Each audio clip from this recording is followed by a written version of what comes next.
What's up, guys? Psycho Chef here out at the bee yard, and as you can see, it just finished raining. It's kind of unfortunate that this actually happened while I was driving up here. Bright sunshiny day when I left, and 20 minutes later it's pouring.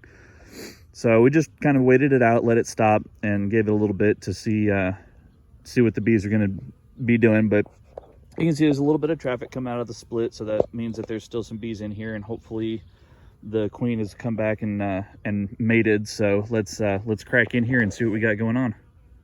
All right, so here's the split that we've made, and as you can probably hear it, they're super loud in there. So that kind of tells me that they're still queenless.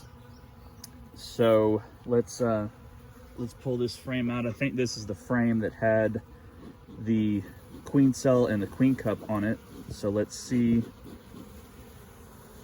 what we've got going on. All right. Excuse me, girls.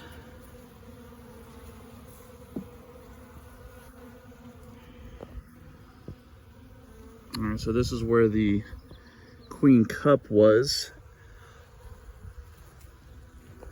Okay, so you can actually see there, it's been made into a full queen cell. It's been capped over, which means that the original queen cell would be on this side. Let's see if I can put this down real quick. All right, so there's the original queen cell. It's kind of buried underneath all these bees, but you can kind of see it right there.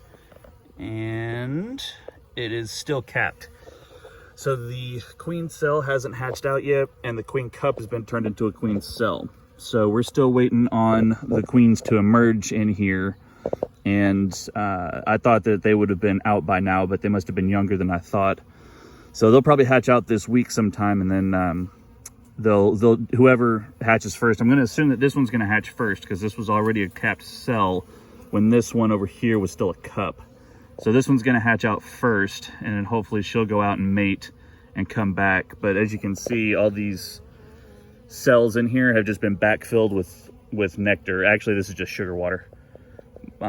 But they're really not doing a whole lot in the way of foraging right now, because like I said, it's just rained, so there's not really much else that they can do. And there's a drone that's kind of leeching off one of his siblings there, and then these two are kind of feeding each other.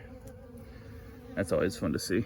But yeah, so that's pretty much it. I mean, a lot of this comb has been capped over into honey now. So that tells me that there's not a laying queen in here, obviously, because we've still got the cell and the other cell. We've got two cells in here now instead of just a queen cell and a queen cup. So pretty much it's just, right now we just got to play the waiting game and see what happens. So I'm going to go ahead and finish up my inspection on this hive, try to clear off some of these ants that are getting a little too overzealous, and I will catch up with you guys here in just a bit. All right, so I actually went ahead and just looked into this guy real quick. I didn't want to videotape because it's real hard to do one-handed, but looked in here, and as you can see, you've got this whole side is chock full of bees.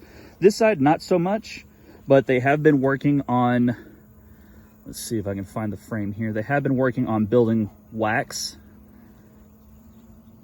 I don't know if that's it or not. They've got one of these frames has a decent amount of wax already on it, and it was a starter strip that I had originally put in here. I think it's this one, but I'm not going to dig in there and try to find it. Anyway, their wax building is going very quickly. Their population is also increasing very quickly, even though I just did the split into this hive.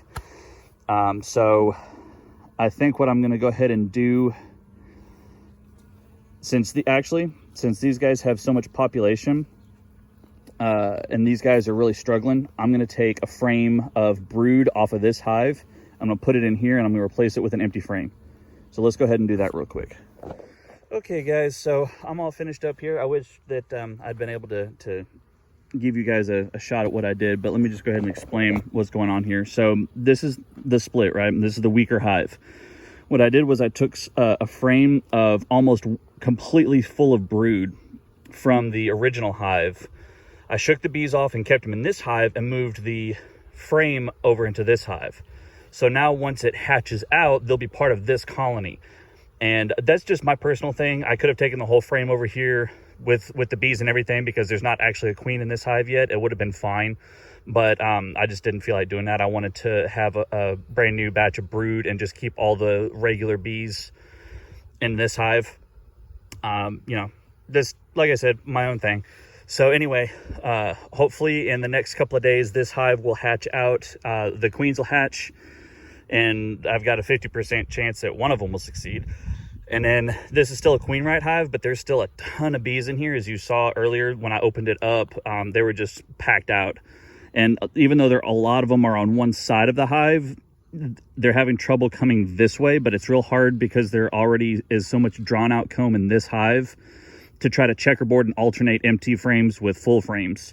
So because it's like a jigsaw puzzle. You can't put take two different pieces from two different sides of the puzzle and swap them and then make the puzzle fit. It doesn't work. So I'm gonna go ahead tomorrow and put the second story on this hive. So we'll have 2 brood chambers on this hive, and we'll have this as our split, and hopefully we'll be able to build it up and have it built up to 2 before winter kicks in.